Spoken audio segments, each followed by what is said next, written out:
Boa tarde, pessoal. Vocês estão me ouvindo? Se vocês estiverem me ouvindo bem, coloquem um joinha aí nos comentários para eu saber que vocês estão me ouvindo. Vocês estão me ouvindo? Estão me ouvindo bem? Pessoal de Natal já tá aí. Samira da Goinfra já tá aí. Lohane já tá aí. Vocês estão. Olá, Andréia, tudo bem? Manaus, já estamos aí. Meu querido e ilustre colega, Leonardo Mota, professor também já está aí. Carlos de Natal, Milley, que maravilha. Pessoal, vocês estão vendo que no canto inferior do vídeo de vocês aparece um aviãozinho, uma seta. Vocês podem clicar nessa seta e encaminhar para os colegas de vocês para avisar que essa aula está acontecendo, que essa live está acontecendo. Tem uma seta, uma forma de um aviãozinho, uma seta. Vocês podem clicar e encaminhar para quem vocês quiserem compartilhar essa live. Batista de São Luís está aí. Vão colocando, por favor, nos comentários, pessoal, as cidades onde vocês estão. Temos alunos do Brasil inteiro aqui, tenho muitos colegas, muitos familiares, muitos amigos, muitos professores.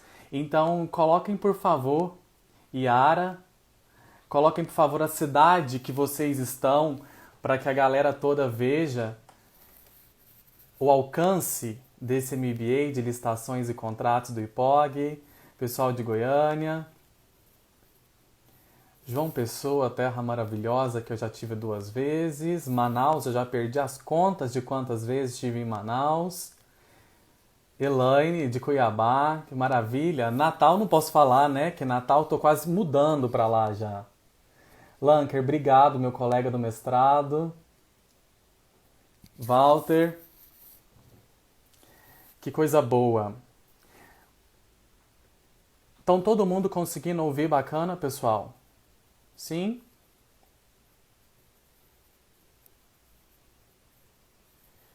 Se vocês estiverem ouvindo bem, coloque um joia aí para eu poder saber que está todo mundo ouvindo bacana. Campo Grande, que maravilha.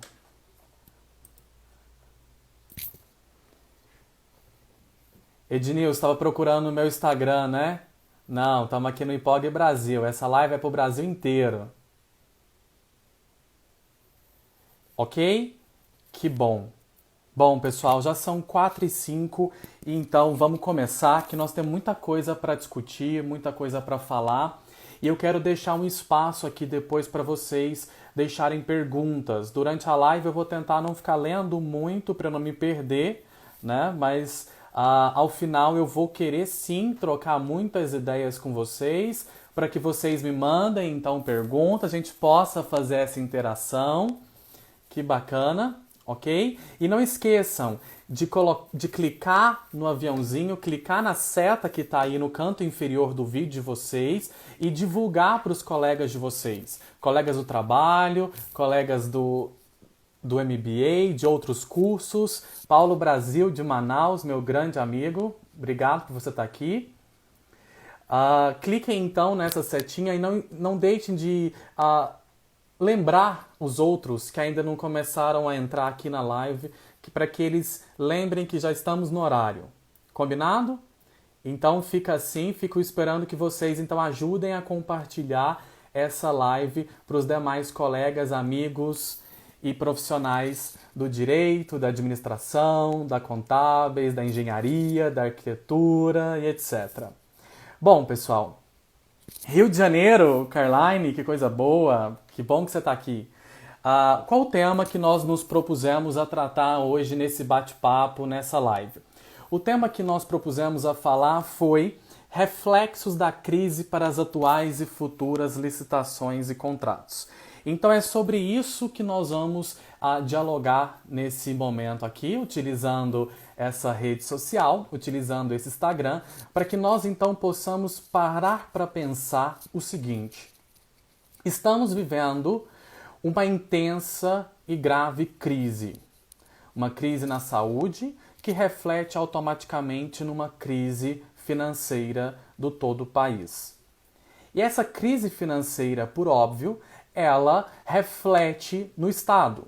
O Estado, enquanto consumidor, ele passou a ser o principal agente de compra nesse momento de crise, porque ele precisa atender os anseios da sociedade.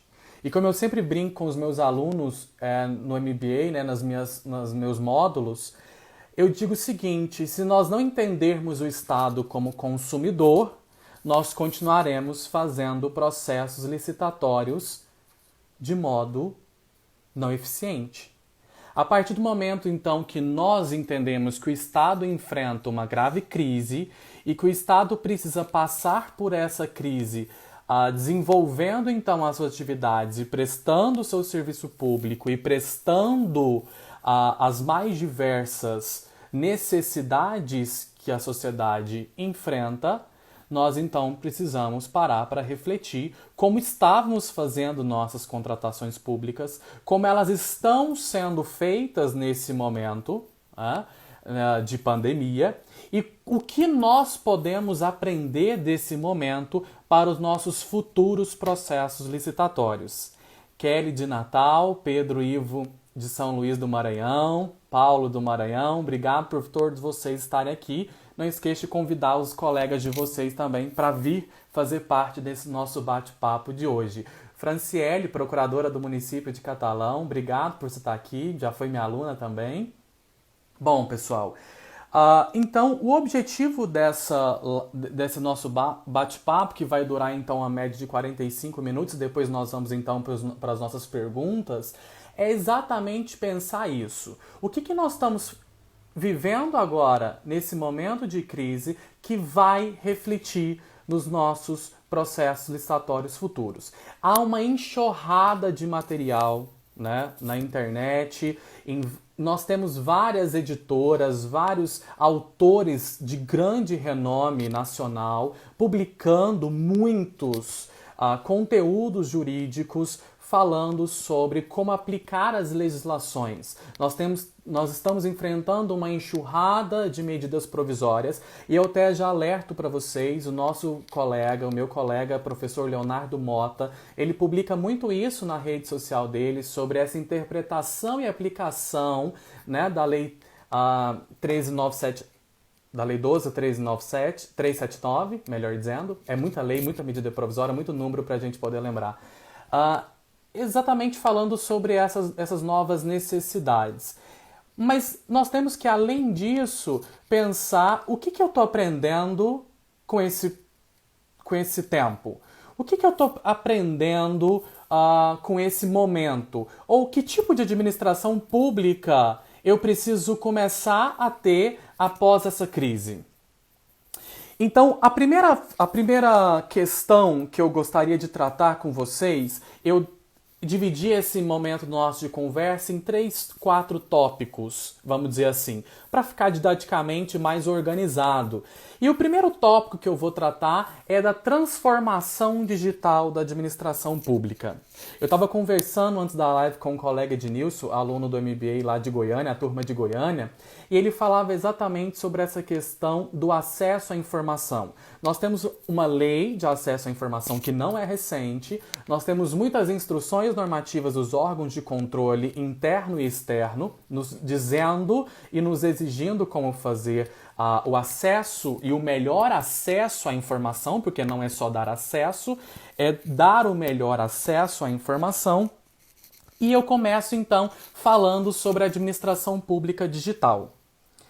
Vocês acham que nós estamos, no momento em que estamos, diante de um poder executivo e um poder legislativo que realmente atende à transformação digital do mundo? O que vocês acham? A ideia que eu tenho é que o poder legislativo e o poder judiciário, eles tiveram até um avanço maior do que o poder executivo. O poder executivo ainda está muito travado quando se diz administração pública digital. Quem é advogado sabe que há muito tempo nós já estamos trabalhando em processos judiciais eminentemente eletrônicos, em que 90% dos atos, né, exceto as audiências, eles acontecem todo momento de forma digital. E aí, por onde eu passo, vocês, meus alunos que me acompanham sabem disso, em 2019 eu passei por praticamente, acho que 18 capitais no Brasil, esse ano, 2020, já foram 7 capitais. Por todo lugar que eu chego, eu escuto muito isso. Professor, nós não conseguimos tirar uma certidão na prefeitura tal. O estado Y não consegue emitir ou atualizar um cadastro A, B ou C. Então, o que nós percebemos é que até hoje essa interação entre cidadão, entre empresários, entre servidores públicos e a sociedade, ela ainda é muito arcaica, né? É muito difícil, quando você escuta ainda muito pelo Brasil afora, as pessoas dizendo que, bom, eu não tenho acesso ao edital, mas eu falo, mas por que você não tem acesso a um edital de licitação? Porque lá está prevendo que a retirada do edital ela tem que ser presencialmente no órgão ou na entidade pública.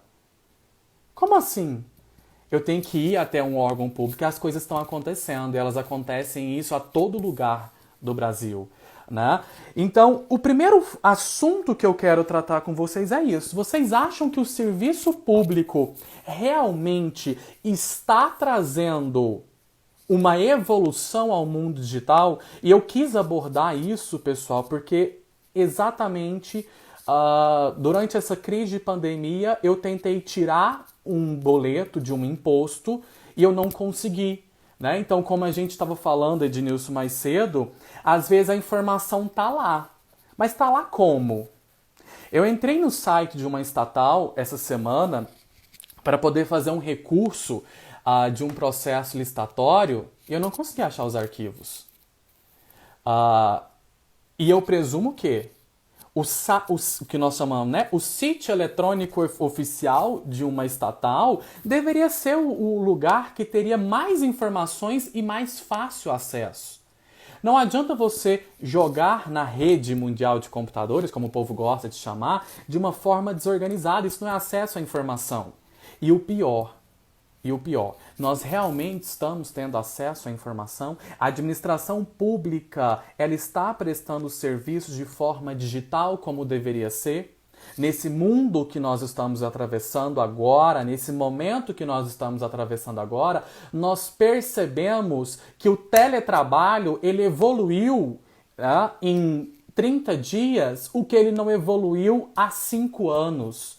As pessoas entenderam que precisamos sim aplicar o teletrabalho. Servidores públicos estão fazendo home office. Amanhã completam 30 dias que eu estou fazendo home office. Para isso, então, onde estão as plataformas digitais eficientes da administração pública, poder executivo, administração pública direta e indireta, empresas estatais, sociedades de economia mista? Aonde estão os seus sites, prefeituras principalmente, que disponibilizam e façam com que eu, aqui dentro da minha casa, tenha acesso às informações suficientes e consiga me interagir com essa entidade? Essa é a palavra, interação. Eu preciso ter interação, então, com essas entidades e órgãos públicos de modo remoto. E isso nós já entendemos de modo muito claro atravessando esse momento de crise. E por isso eu fui muito enfático em colocar o tema dessa live como reflexos da crise para as atuais. Então nós precisamos modernizar. Muitas prefeituras no Brasil distribuem carnê de IPTU. O custo do carnê de IPTU é muito mais alto do que você contratar uma empresa de tecnologia da informação para que ela implante no seu sistema digital, no seu site, como as pessoas podem obter as certidões. Quantas e quantas vezes eu escutei alunos, inclusive em Belém do Pará, alunos me disseram assim, meus queridos de Belém do Pará me disseram assim: professor, mas aqui nós demoramos 30 dias para receber uma certidão do Estado. Isso não é evolução. E a administração, então, precisa melhorar o acesso à informação. Ela precisa atualizar de acordo com o mundo digital. E para isso, então, o primeiro reflexo que eu vou trazer tem a ver com obras e serviços de engenharia. Bom, dia 2 de abril, que dia é hoje? 16. Então, há 14 dias atrás, o governo federal publicou um decreto 10.306. Não tem nada a ver com coronavírus, não tem nada a ver com pandemia, não tem nada a ver com aquisição de produtos. Sabe o que tem a ver o decreto 10.306 de 2 de abril de 2020? Esse decreto fala de obras e serviços de engenharia que deverão ser executados a partir de 1º de janeiro de 2021 na modalidade BIM. Você já ouviu falar em BIM? Building Information Modeling, ou modelagem informatizada da construção, modelo informatizado da construção. Se você é engenheiro, se você é arquiteto, ou se você conhece algum engenheiro ou algum arquiteto, diga para ele, está na hora. Está na hora de aprimorar, está na hora de aprender e está na hora de começar a aplicar novas tecnologias. O BIM, é claro, pessoal, que eu vou falar de um ponto de vista bastante resumido por conta do nosso tema. O BIM é uma plataforma digital. O BIM é um software. O BIM, ele é um mecanismo para que você faça, desde o momento que você pense um projeto, quando você elabora um projeto, quando você executa a construção e quando esse projeto começa a funcionar, tudo em meio digital. Quando você utiliza essa tecnologia BIM, a Câmara Brasileira de Indústria da Construção, ela pontuou que 9,7% dos custos totais de uma obra são reduzidos. O pessoal está lembrando aqui que tem pós em BIM, tem mesmo. Né? E eu resolvi me atentar para o BIM exatamente um dia que eu estava lá em Natal, dando aula em Natal, e conheci vários professores do MBA de BIM. E falei, o pessoal da administração pública, se aprender isso, vai ser genial. Ou vocês estão num mercado extremamente promissor. Quem é engenheiro e arquiteto estudando licitação aí, ou os engenheiros e arquitetos que trabalham para a administração pública, vão ter que utilizar BIM. E quem souber ou quem tiver já condições técnicas disso, já está na frente. Já é um alerta para vocês. Então, pessoal, imagine só 9,7% de redução de custo total numa obra de 2 milhões. Num serviço de engenharia, 2 milhões. São praticamente 190 e poucos mil reais a menos. Isso é economia de dinheiro público. Quando você traz ferramentas digitais, quando você traz um software digital ao seu favor, você tem melhor ganho, você tem economia de dinheiro público e você tem algo que eu falo toda vez que eu começo um módulo meu lá no MBA de licitações e contratos, quem meu aluno vai lembrar. Todas as vezes que eu começo a falar da aula, eu falo, a gente fica muito preocupado com os princípios constitucionais e esquece de trazê-los para a realidade. Cadê eficiência? O que nós precisamos é eficiência. Então não adianta ter um decreto super novo que vai ficar parado. Esse decreto, então, pessoal, 10.306, a Cris Eber aqui já alertou, já ressaltou aqui o decreto, é exatamente para fazermos, então, melhores contratações. Então, vamos pensar comigo. Nesse momento de crise, nesse momento em que os processos licitatórios precisavam ser paralisados ou os contratos precisavam ser repensados, o que vocês acham? Como é que vocês acham que eram feitas as planilhas orçamentárias das obras públicas? Porque toda vez que eu estou dando aula no módulo de elaboração de termo de referência e projeto básico, as pessoas falam, professor, eu jamais pensei que um projeto básico tivesse tanta cláusula, tanta exigência. Se nós não estamos habituados a esses projetos que são feitos em papel até hoje, imagine em planilha de custo, imagine em planilha orçamentária, imagine em composição de BDI. Estava conversando com uma amiga minha, advogada, né, de uma autarquia estadual aqui em Goiás, e ela me dizendo exatamente isso. Plínio, nós estamos revisando o contrato de 2013, mas nós não temos os projetos. A gente não sabe como são os projetos atuais. Claro, tudo feito em papel. Então nós precisamos aprender com isso que passamos, precisamos aprender com que os percalços que estamos enfrentando, exatamente para poder dizer assim, o que eu vou levar daqui para frente. E o meio digital é uma grande... Clarissa, minha querida de Natal, já está falando, o BIM é top, um novo mercado para engenheiros. Clarissa, a engenheira profissionalíssima lá de Natal, sabe muito bem disso, né? Então, exatamente, se eu tenho possibilidade de utilizar plataformas digitais, isso está comprovadamente claro de que essas plataformas digitais elas vão trazer redução de custos e vão trazer economia de dinheiro. E o melhor, todo mundo aqui que trabalha com obra pública sabe disso, elas nunca terminam. E quando você elabora, então, por um meio digital, o tempo de execução dessa obra, ele também é reduzido.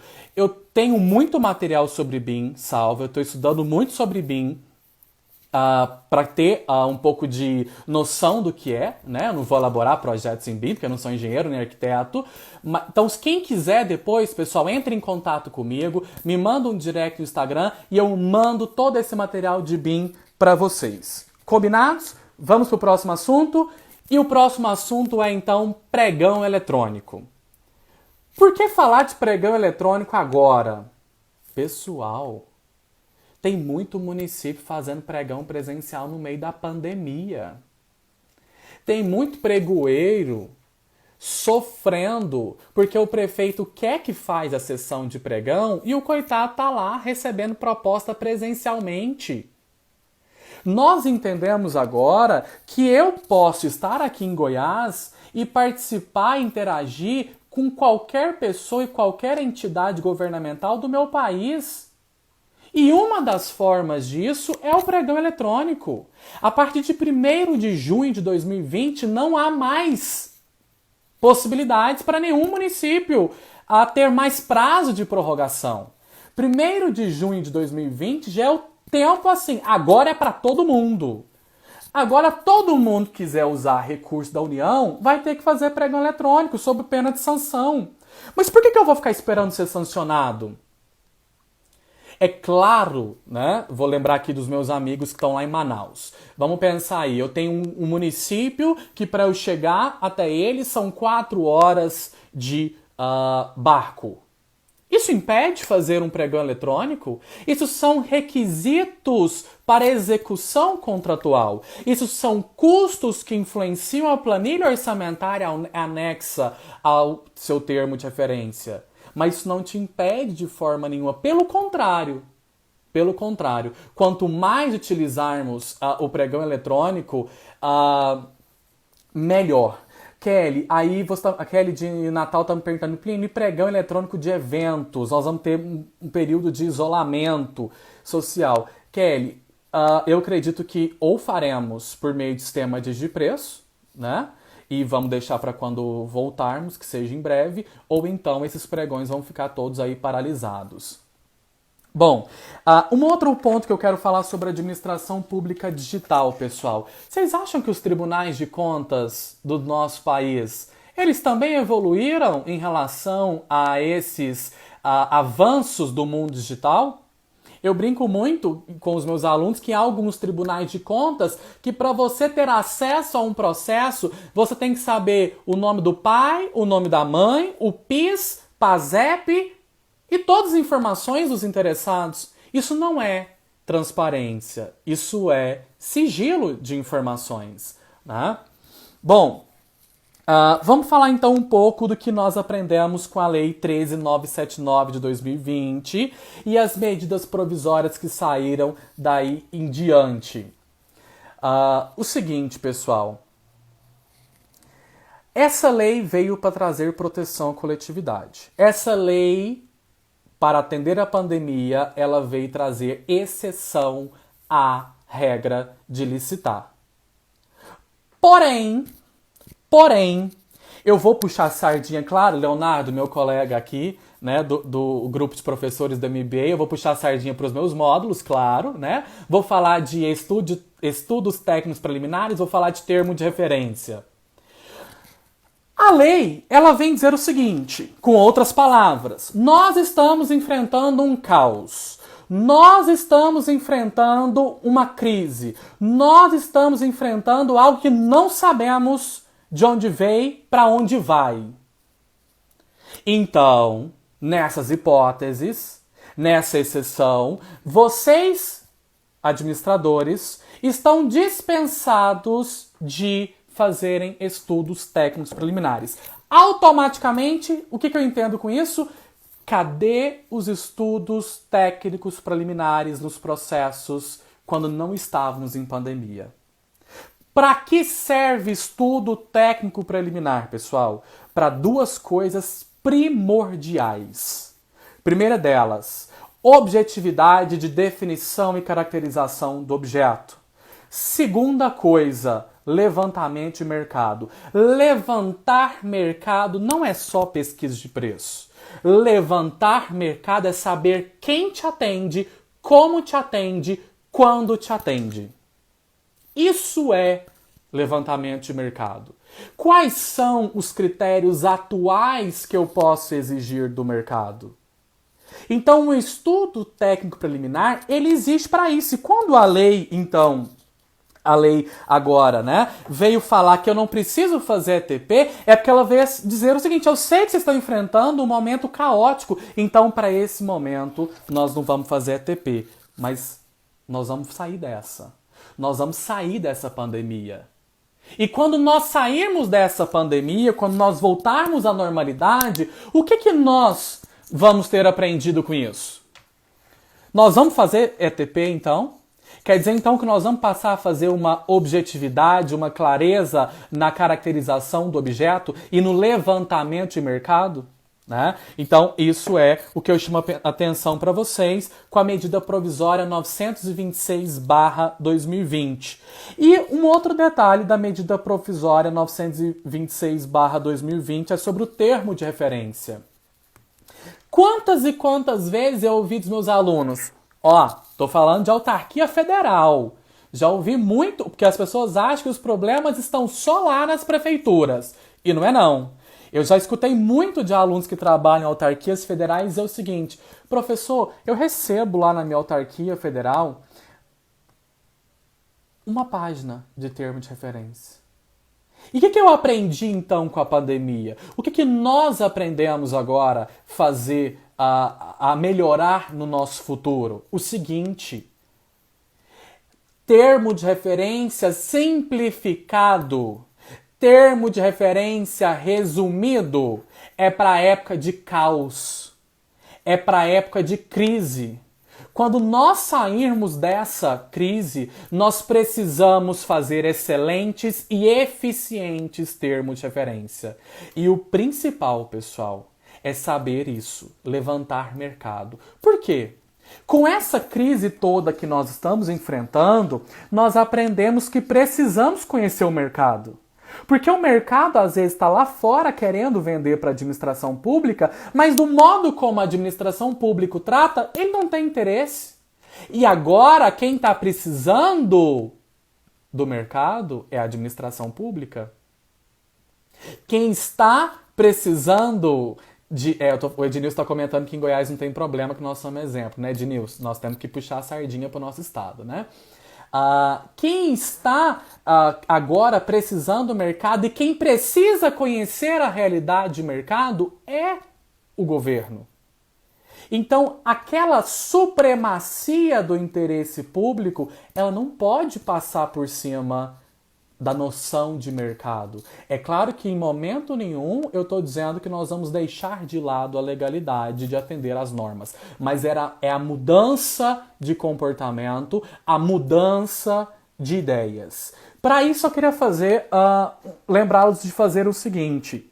Entre no artigo 15, inciso 3 da Lei 8666, artigo 15, inciso 3 da 8666, e vocês vão ver como é que está escrito lá.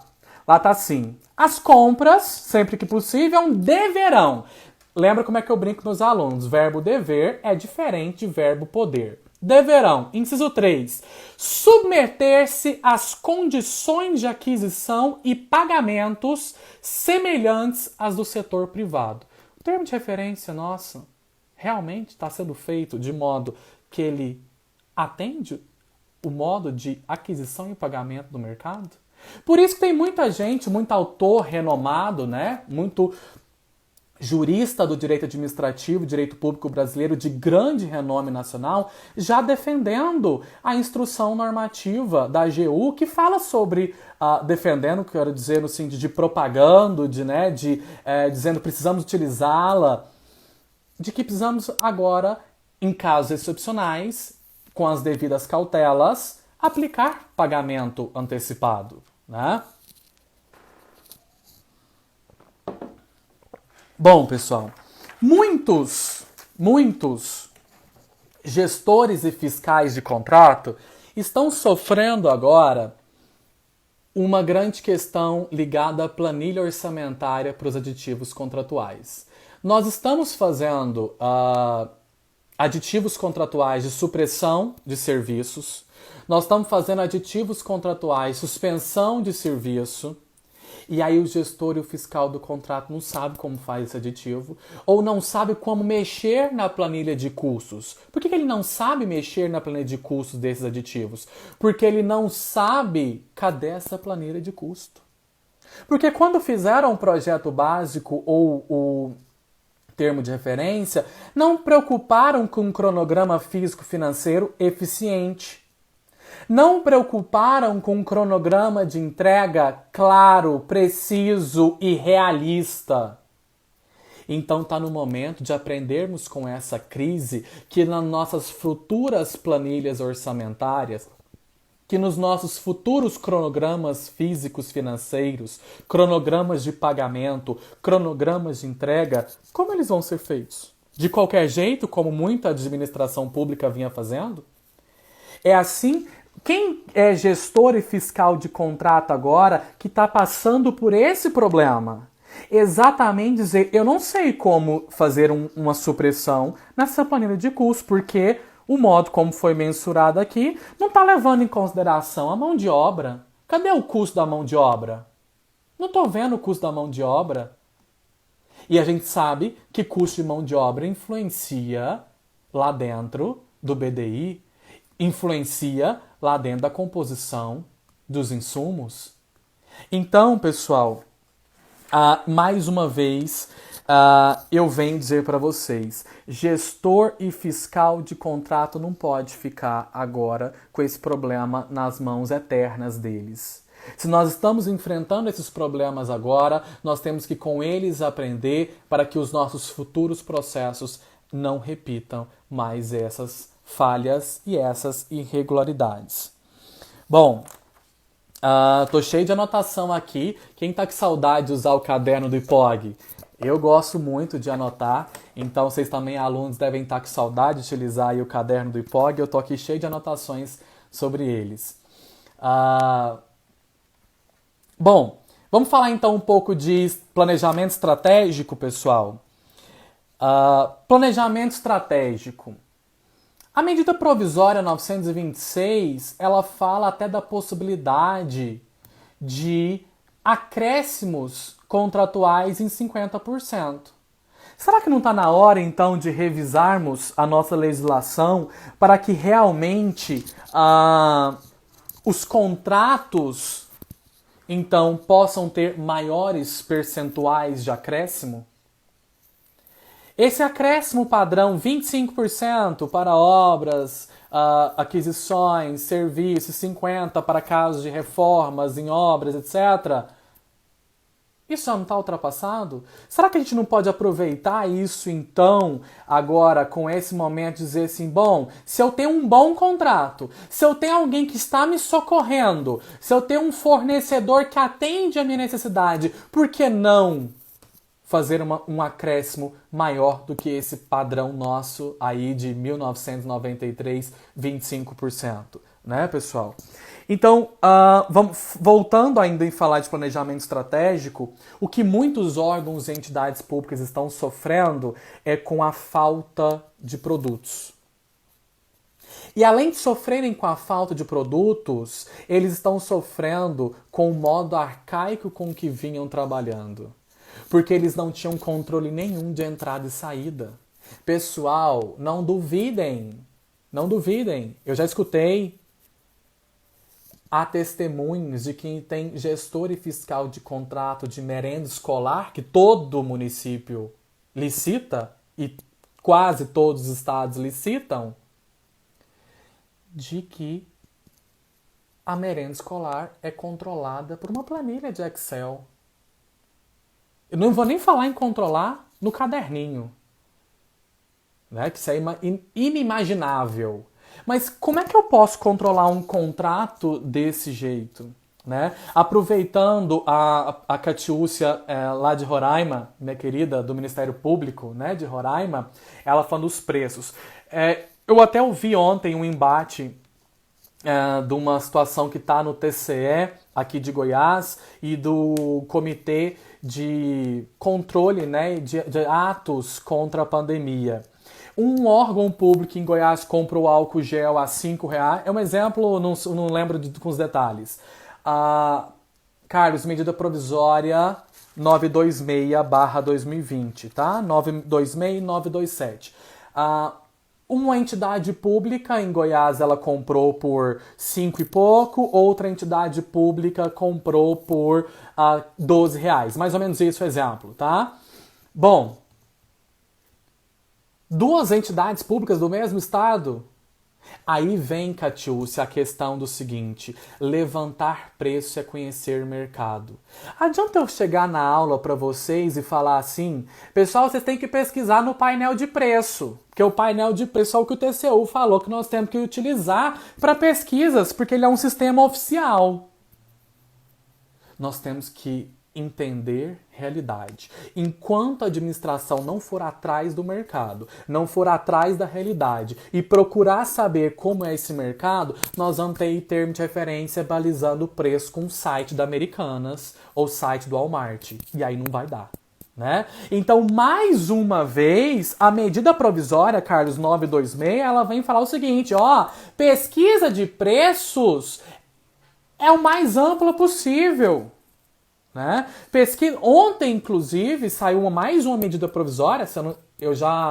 O Leonardo vai dizendo aí para nós os números, eu acho que é a 951/2020, né? Saiu ontem, dia 15, falando sobre essas compras compartilhadas e a adoção de sistema de preço, né? Exatamente para evitar isso.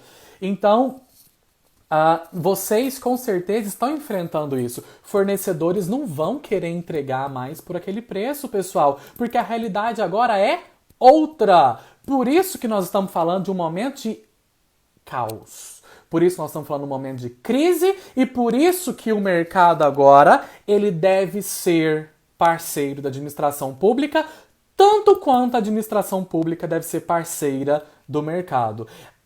Eu falo muito isso, quem é meu aluno vai lembrar disso. Nós precisamos de parar de ver o mercado como inimigo.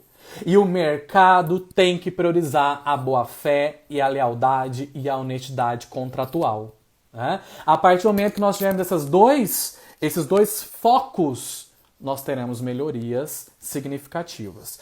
Pessoal, então nós já são 4h40 para a gente já poder começar, então, depois partir para algumas perguntas. O que eu queria chamar a atenção de vocês mais uma vez sobre algo que eu falo lá na minha aula de elaboração de termo de referência e projeto básico, que é sobre habilitação. Como eu dou o módulo edital e dou o módulo TR e projeto básico, então eu preciso fazer sempre esses paralelos. E o seguinte, quantos editais estão lotados, cheios, explodindo de cláusulas de habilitação que só servem para limitar competição? Então, quando vocês forem fazer um termo de referência e quando vocês forem fazer um projeto básico, pensem em 2 focos. Quem lembra? Quem lembra quais são os 2 focos de habilitação que devem ter um projeto básico e um termo de referência? Habilitação técnica e habilitação econômica e financeira. É para isso que o termo de referência e projeto básico tem que dizer qual é o tipo de fornecedor que ele acha mais especializado. E para dizer qual é o tipo de fornecedor que ele acha mais especializado, ele vai dizer lá então no TR. Por que eu estou chamando a atenção nisso? Porque agora, nas medidas provisórias que saíram agora, nesse mês, elas vieram exatamente dizer o seguinte, o caos está tão grande, aqui está tão grande, que nós vamos ter que contratar com empresas sancionadas, empresas inidôneas, empresas impedidas, empresas suspensas de contratar com a administração pública, serão também fornecedoras nesse momento de crise. Então é mais um momento de relativização de direitos. Então trago aquilo que eu comentei no início da aula para quem estava aqui desde o início. Nós precisamos aprender com o que está acontecendo agora para termos novos enredos, novos processos, novos documentos. E aí, pessoal, eu trago uma frase que eu li essa semana do presidente da Goinfra aqui em Goiás, que é responsável por algumas obras de infraestrutura pelas obras de infraestrutura do Estado. Ele diz o seguinte: o momento é de superação do modelo burocrático e demasiadamente estático e rígido. Há que se promover o resgate da colaboração entre Estado, sociedade e indivíduos. E eu digo para vocês, a grande dificuldade que eu vejo hoje, todas as vezes que converso com os meus alunos, é: professor, licitação fracassada. Professor, aquela licitação foi deserta. Professor, a gente está comprando com um preço muito acima de outro órgão. Professor, nós não conseguimos fazer adesão à ata de preço, porque as realidades são diferentes. Para isso, então, eu preciso de ter melhor levantamento de mercado e melhor análise de custo. A administração pública precisa pensar em eficiência. Então já falei aqui hoje de obra, né? Falamos de obras aí por projetos digitais, falamos de BIM hoje mais cedo, né? Logo no início. Falei do decreto pregão eletrônico, falei, né, da nova legislação sobre proteção à coletividade. E digo para vocês, para já finalizando, passando para as perguntas. O TCU já orientou há muito tempo que não basta um decreto, não basta uma portaria do seu órgão, da sua entidade, da sua prefeitura, do seu município, do seu estado, dizendo que estamos em estado de calamidade. Tudo que nós fazemos durante essa crise precisa ser devidamente justificado, fundamentado. E isso não está fora nem do termo de referência simplificado que a medida provisória 926 trouxe. A medida provisória 926, ela veio dizer o seguinte: ok, vocês estão em momento de crise, estamos em momento de crise, faremos TR simplificado, mas dentro desse TR simplificado você vai ter que justificar o que você está contratando, o que você está adquirindo tem a ver com a situação de emergência ou onde você quer suprir alguma situação emergencial. Meus alunos vão lembrar de quando eu brinco na aula sobre a justificativa do vinho. Quem lembra? Quando eu critico aquela aquisição que engloba vinho. Vocês estão lembrados? E aqui em Goiás está fazendo um frio hoje, um pouco. Inclusive deve ter um vinho hoje mais tarde. É exatamente isso. Fundamentação. fundamentação, né? Uma vez eu aprendi com uma controladora, ela dizia o seguinte: papel, não tenha dó de gastar papel para justificar, para fundamentar, tá? No mais, vamos recapitular: transformação digital da administração, obras públicas na modalidade BIM, termo de referências e projeto básicos que levem em consideração melhor realidade de mercado, melhor pesquisa de preço e verdadeira composição de custos. Nós precisamos saber cadê a composição de custos e como ela chegou, para depois eu saber como é que eu posso e aonde eu posso alterar esses contratos. A regra é, pessoal, preservar contratos. Essa é a regra. A regra não é rescindir contratos, a regra não é suspender contratos, a regra é a junção entre sociedade, governo, empresários, né? Bom, pessoal, para quem está participando aqui, eu preparei um material, um roteiro, com algumas exposições mais detalhadas de tudo isso que eu abordei aqui com vocês hoje. Tá? Eu fiz questão de fazer esse presente para todos vocês. Quem quiser, né, basta me mandar um direct lá no meu Instagram, @PlínioPires, e eu vou te disponibilizar esse material para que você tenha aí, faça consultas e que esse material então sirva para nós continuarmos debatendo esse assunto que é o que aprender com essa crise. Tá bom, pessoal? Obrigado, Evelyn, lá de Belém do Pará. E o Instagram, em determinado... Acho que nós temos 10 minutos ainda, 12 minutos. Então eu gostaria que vocês fizessem aproveitassem esse momento agora, até o Instagram interromper a nossa live, para fazerem perguntas, para fazerem, trocar experiência. O que vocês querem acrescentar disso que eu falei aqui agora? Kelly, muito organizado é você. Você que é meu exemplo. Trabalhar no Poder Judiciário em contratação pública não é brinquedo, não.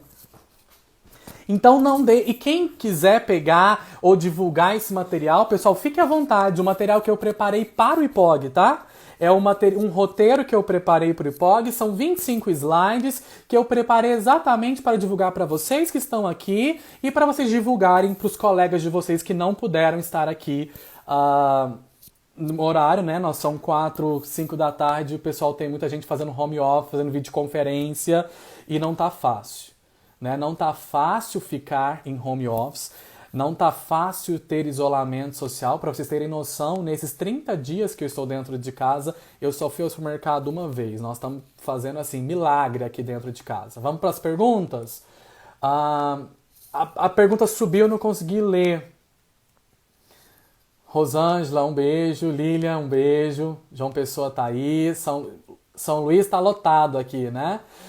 Odilon, professor, os órgãos de controle não deveriam ser mais atenuantes na atual crise? Eu acredito que eles serão sim mais atenuantes. Mas a questão é, tem gente querendo comprar coisa que não tem nada a ver com a crise, Odilon. Tá? E eles tanto serão atenuantes porque a legislação está sendo atenuante. Quando eu falo em termo de referência simplificado, quando eu falo que eu não preciso fazer estudo técnico preliminar, quando eu falo que eu posso cotar aí, eu não tenho fornecedores e a minha cotação foi restrita, isso é já uma atenuação, né, do que está na realidade do que nós estamos passando. Como acessar os slides que você preparou? Não é no site do IPOG. No meu perfil, me manda um direct, @PlínioPires, e eu vou te encaminhar esse material. Silonês de João Pessoa, trazendo a notícia aí que eu não vou nem comentar aqui agora, né, Silonês? Nós estamos passando muitos perrengues. Pessoal, até a live, essa live vai ficar salva também, tá bom? Eu vou deixar salvo aqui, mas vamos lá. Caroline, como fazer diligente documento de habilitação de prefeituras do interior de cidade que não tem portal para autenticidade? Nesse momento de crise, só por e-mail ou telefone. Lembre, Caroline, uma coisa que eu te falo, você como servidora pública tem fé pública, né? Então, faça isso. Ana Kiermes, que maravilha, da Docas de Natal.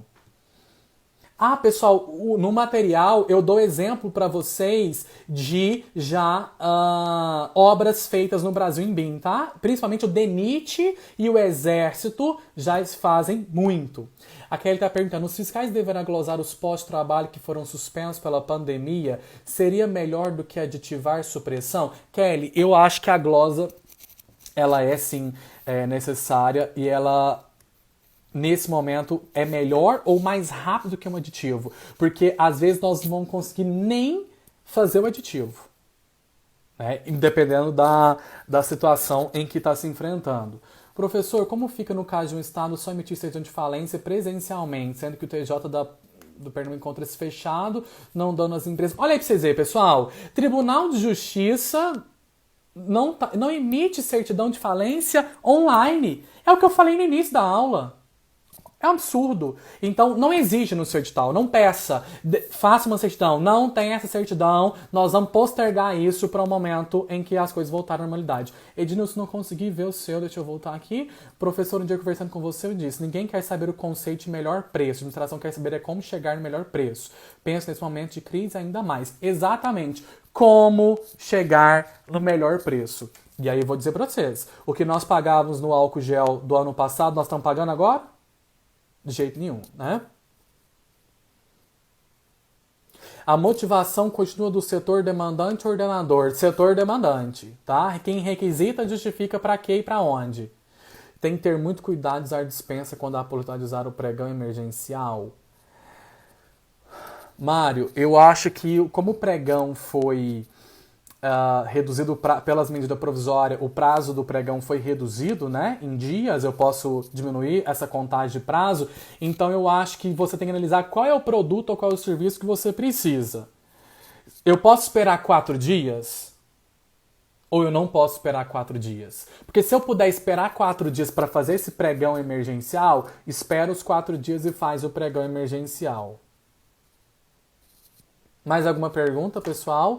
Ó, tô vendo que tem Patrícia, arquiteta aqui. Patrícia, vocês da arquitetura vão ganhar muito dinheiro fazendo projeto em BIM, hein? Muito dinheiro. Então, isso já começa no governo federal o ano que vem, isso vai passar daqui a um tempo para os estados.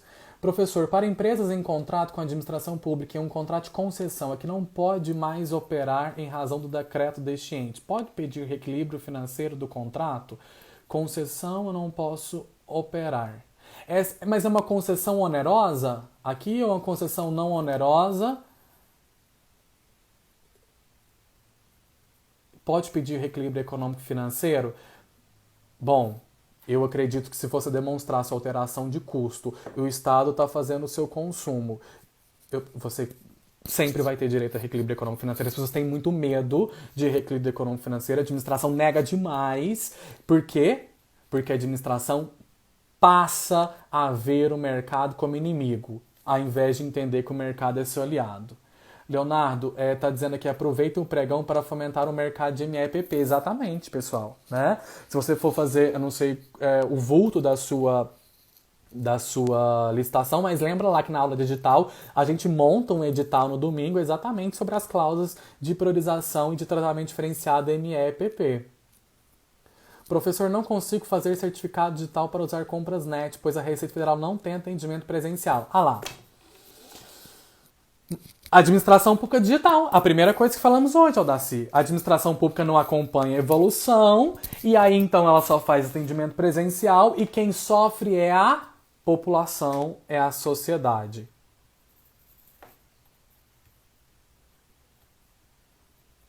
Como que fica agora a situação do certame dos estados em que foi publicada a obrigação de programa de compliance? Mas os certames estão acontecendo? Esse certame está em elaboração?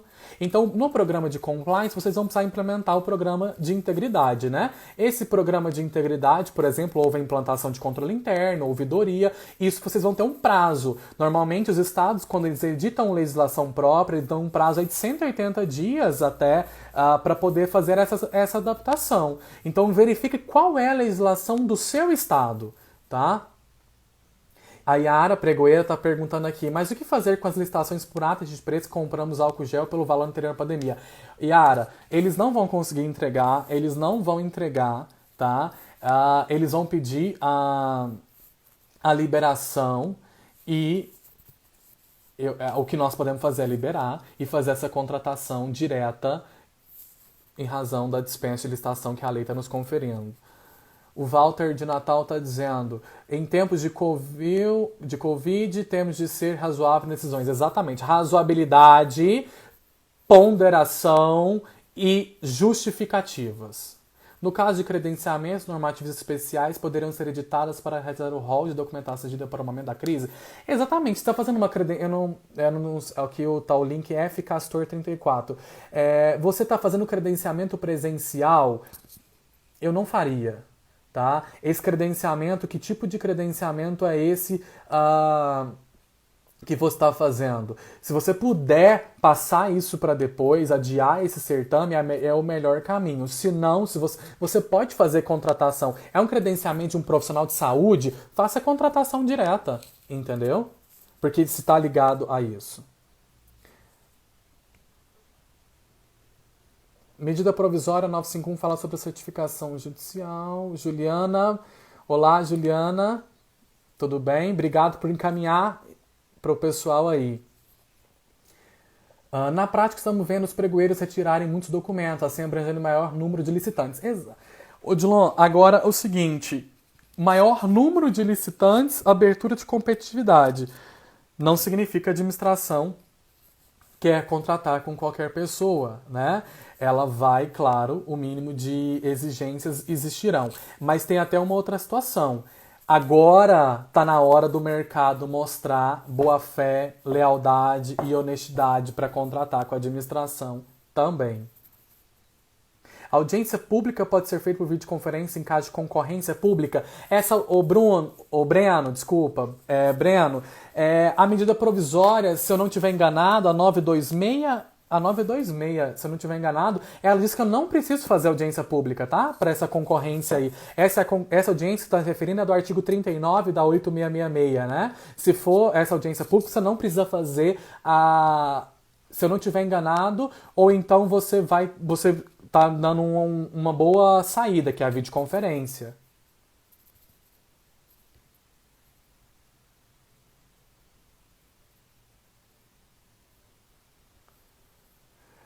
Nós estamos chegando, pessoal, a 57 minutos. E em breve, então, 58 minutos, e daqui a 2 minutinhos, essa live vai ser automaticamente interrompida pelo Instagram. E aí, então, vai ficar salva aqui no Instagram do IPOG Brasil. E se vocês querem o material que eu vou disponibilizar, @Plínio Pires, me mande um direct e eu vou disponibilizar esse material para você, tá bom? Via direct, para que você, então, possa acompanhar esse roteiro que eu preparei para essa live de hoje. Pessoal, quem quiser também trocar mais informações sobre isso, vocês sabem as minhas redes sociais. O meu e-mail é pliniodemelopires@gmail.com. pliniodemelopires@gmail.com. Tá bom? Melo só com L. pliniodemelopires@gmail.com e o meu Instagram, @PlínioPires. Leonardo, obrigado por você disponibilizar seu tempo precioso, nosso ilustre colega. Catiúcia, em breve estarei em Roraima de novo. Obrigado, mãe. Minha mãe Jussara está aqui acompanhando. Um beijo. Pessoal, e é isso. Nós temos 1 minuto e meio. Alguém quer falar mais alguma coisa? Perguntar mais alguma coisa? Rosa, brigadão pela presença. Andréia, você sabe que Manaus, né? É um destino que eu tô sempre aí. Marlus, volto logo. Evelyn, preciso ir pra Belém, comer bem. Vocês só me engordam em Belém. Eu vou pra Belém e volto com 5 quilos mais gordo. Mário, ajuda o povo aí, Mário. Pessoal, não tá fácil não. Não tá fácil não, né? Dar conta de tanta coisa. Yara Pregoeira tá aí ainda, quer fazer alguma pergunta? Yara, mais alguma pergunta sobre os seus pregões, suas atas de registro de preço? Pessoal, e eu vou deixar uma mensagem que eu li ontem, e a mensagem é o seguinte: quem não quer ler não tem vantagem alguma sobre quem não sabe ler. Então, por isso, obrigado a vocês que estão aqui buscando, interagindo e sempre se aprimorando. Vocês são o resultado de uma futura, inovadora e eficiente administração pública. Muito obrigado, um forte abraço e até breve.